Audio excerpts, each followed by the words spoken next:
Hello students, Standard 12 English subject SL, that means second language, code 013. We are going to read the first read of Unit 4.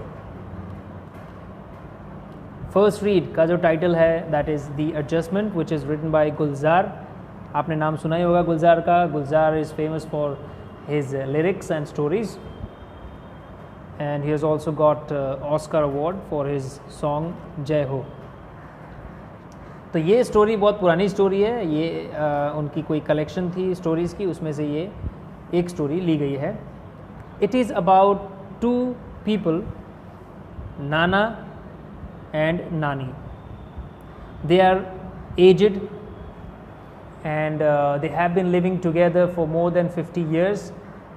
50 सालों से साथ में रह रहे हैं और फिर भी कहीं ना कहीं नोक झोंक होती रहती है, एक दूसरे को से आर्ग्यू करना. और ख़ासकर नाना की आदत होती थी कि वो ताना मारते थे अपनी वाइफ को और छोटी छोटी बातों पर कंप्लेन करते थे. तो ये सब चलते आ रहा था कई सालों से. और भी कुछ चीज़ें थी उनकी लाइफ में जिसकी वजह से उनकी लाइफ में उतना प्यार नहीं रहा. नानी के चले जाने के बाद नाना बहुत ही अकेले हो गए, उदास हो गए. हालांकि नानी से वो बहुत झगड़ते थे, पर नानी के गुज़र जाने के बाद नाना की जो हालत थी वो बहुत ख़राब हो गई.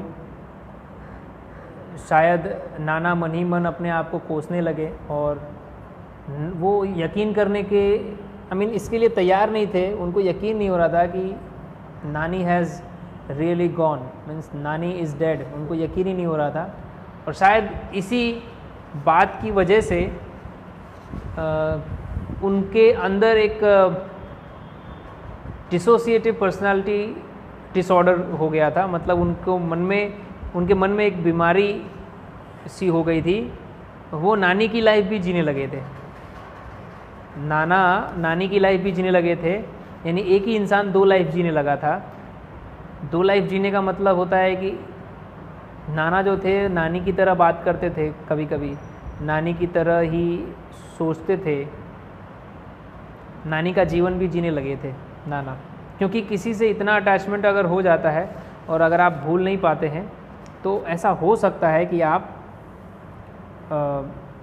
हो सकता है कि ये बीमारी हो जाए किसी को. क्योंकि ऐसी बीमारी अपने मूवी में इन बीमारियों का जिक्र करते हुए या तो ऐसे कैरेक्टर भी देखे होंगे, जैसे भूल भुलैया करके जो मूवी है अक्षय कुमार की, उसमें जो हीरोइन है उनको भी लगभग ऐसी ही बीमारी थी. उनको काफ़ी लगाव था एक कैरेक्टर से, तो वो उस कैरेक्टर को जीने लगी थी. एक और मूवी है अपरिचित.